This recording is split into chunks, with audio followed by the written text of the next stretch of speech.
Good evening, my friends. It's been 8 years that I've been coming before you. It's a joy to come before you because it means I'm alive. 10 years ago this December, I got a liver transplant. Some of you have been elected that long and you've heard my story. Some of you have not been. I will tell you briefly. I was working with Lyonhart in Kentucky on a Steven Seagal film. I didn't know I was sick. My stomach was swelling. I thought it was the food I was eating in Kentucky. What did I know? And I got very sick. I was in the Appalachian healthcare facility. They diagnosed me with leukemia and wanted to start chemotherapy. If I had listened to those wonderful doctors in Hazard, Kentucky, I'd be dead. Luckily, Seagal didn't want me to die on his movie set, so he and Levon airlifted me back here to Kingston, to Newburgh. Dr. Book came to Benedictine Hospital and properly diagnosed me and treated me and got me into Mount Sinai immediately for the liver transplant. I had hepatitis C and I was critical. So they got me stable and I waited. I waited 8 years. And on a cold winter's night, I got the call and we got as far as the George Washington Bridge and they sent my wife Barry and I, the angel of my life, back. We got a phone call that the liver was no good. So after 8 years, we went back home, thinking, well, my wife never gave up hope, but I might have. But a week later, I got the call, and 11 o'clock at night, freezing cold, in the middle of the bus strike in New York City. Every nurse made it to that hospital every single shift during that 0-degree bus strike. But 15 and a half hours later, I was transplanted, and my wife saw me get wheeled in. I had color in my face, I had a twinkle in my eye, and I was alive. And now it's 9 years, it'll soon be 10. And life is beautiful.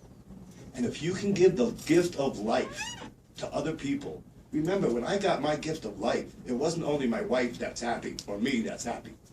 It was my sisters, my friends. Charlie over there was waiting for his transplant, and he got strength from it. So you give the gift of life not only to the recipient of your donation, and believe it or not, we will not knock on your door and come for your organs until you're ready to give it to us. There are a few people I would like to see donate before others, but that's for the political season, not for now. But I'm telling you, I have spoken to family members of donors, and the fact that my friend Frankie's liver lives on in me, and I do what I can do, it emboldens his family that Frankie still lives on. He's still with us. Frankie lives on in me, and they take pride in that. I've been in organ transplant centers where parents are waiting with 10-year-old kids, babies, waiting for a miracle, and then they get the call, and you see that joy. So please, everybody on Facebook clicks like. Oh, I like this, I like that. Do me a little bit more. Click online, donatelifeny.org. Go downstairs to Nina's office. She'll sign you up. The DMV does it. Do it on your license. You can do it online. You can do it any way you can. But please, don't just click like. Oh, you like what I'm saying? I'm a nice guy. Ha, ha, ha. No.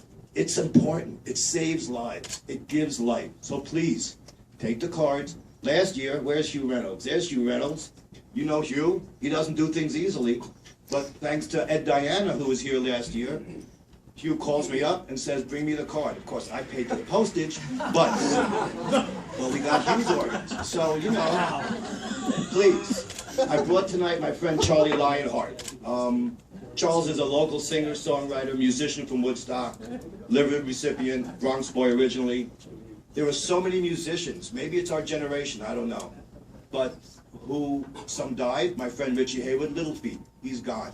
Charlie's here. Dave Heinlein, another Woodstock guy, he's still here. Phil Lesh, celebrating 50 years of the Grateful Dead, he's still here. People, regular people, your neighbors. Don was talking to me tonight about situations. People in your neighborhood, in your town, you see it in the paper all the time. They get life or they die waiting. Johnny Van Black worked for this legislature for many years. We lost him the same weekend that I got mine. That should tell you something. Don't click like. Click life, please. And I'd like to introduce my friend Charlie Lyonhart.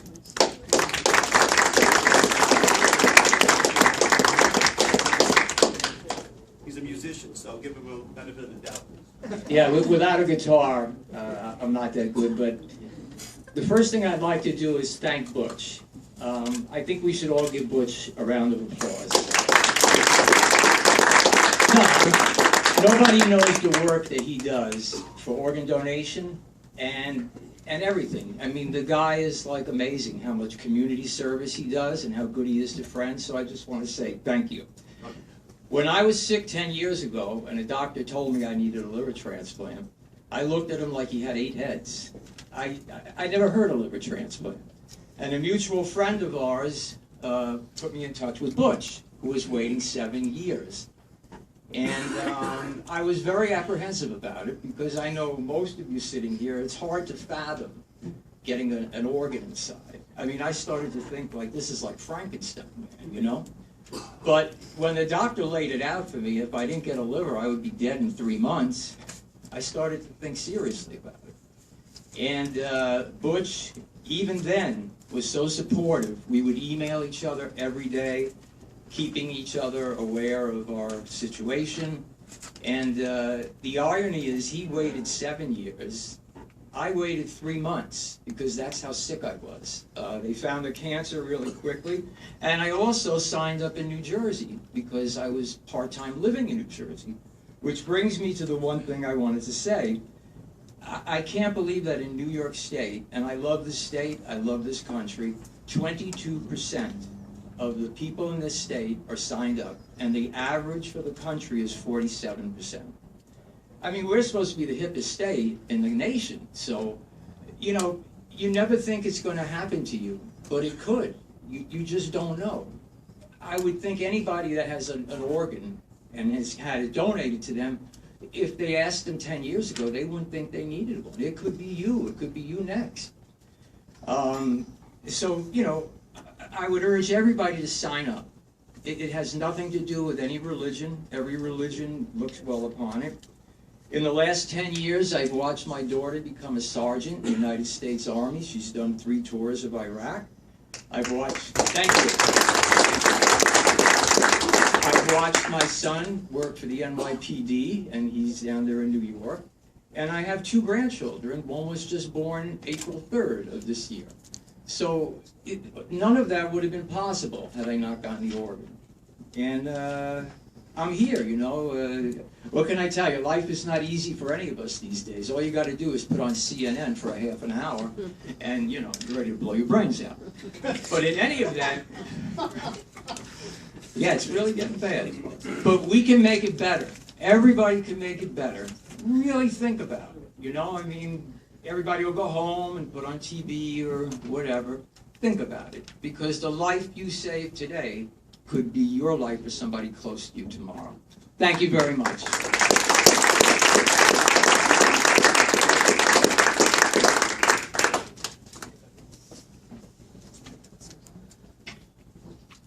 Well, before I present this to you, Butch, the 3 of us, well, actually the 4 of us are actually products of modern medicine. Not a one of us would be here if it wasn't for the medicine or the operations or that really something different that what great medical care we have. We wouldn't be here without those wonders. But this is where the rest of you all have a part. Because even with all those medical miracles, it doesn't happen unless you donate organs. So that's where your part is. You could be part of those medical miracles, but the only way you're going to do it is sign that card. And I urge everyone to do so. I mean, I was reluctant myself at first, and then Butch finally got me after a couple of years there in that, you know, for the past 10 years. I said, you know, what am I doing? It's not like I'm going to be using it later on. So I signed up, and I really, I ask all of you to sign up. We need to get those stats up. It's ridiculous. New York State, 22%, and the rest of the country at 47%. So I do ask you to sign up. 5 more years, and Butch will have, you know, have up to like 28%, 30%. We're trying.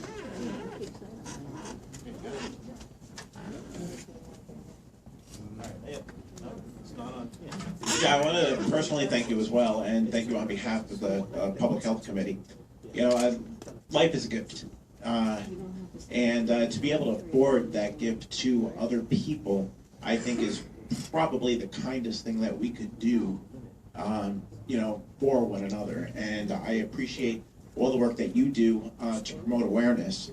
You know, and that awareness isn't just for us here tonight. You know, it's for everybody in the county and the state and across the country. So, you know, I really appreciate you doing this. You know, every year. I guess, yeah, you've been doing it for 8 years. 8 years. That predates my time here, but you know, and I look forward to you to continue sharing your story. You know, next year and each and every year to come. So, thank you.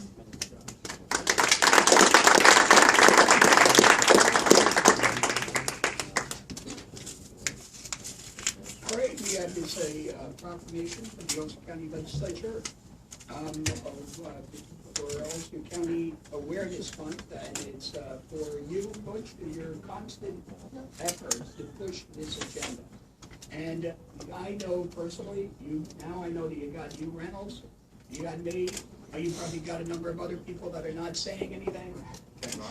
You got Ken Rock, and then, like you said, sometimes people would want to get in a little earlier, but Not too early. no, not too early, don't know.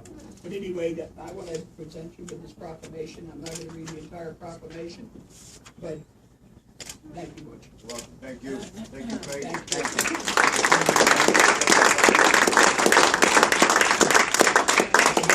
I'm going to give it to Charles. I have one or two of these, and he's my right hand. So, Charles, He's my right hand.